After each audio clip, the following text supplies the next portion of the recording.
يا فالق الإصباح من بعد الظلام، يا فاتحا لرسوله البيت الحرام، قد أم شطر البيت عباد كرام، فليدخلوه بأمان وسلام. جعل الله البيت مثابة للناس وأمنا، ها هو يفتح أبوابه للطائفين والعاكفين والركع السجود، بعد أن اكتظت أروقته بأرواح المشتاقين وهوت إليه أفئدة المسلمين إثر اجتياح الوباء الناس أجمعين.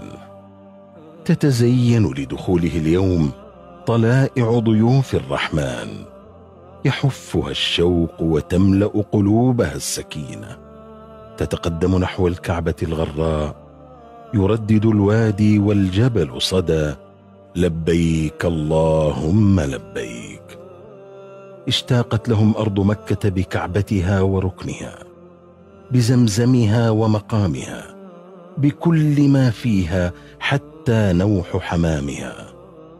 عبرات الناس أصدق تعبير، ونظراتهم للكعبة تحكي الكثير.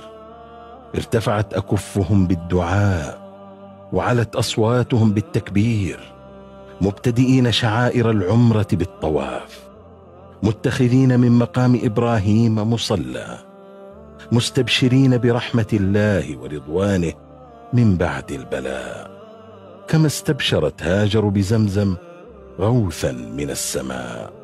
ساعين على إثرها بين الصفا والمروة، مستمسكين بهدي النبي أوثق عروة.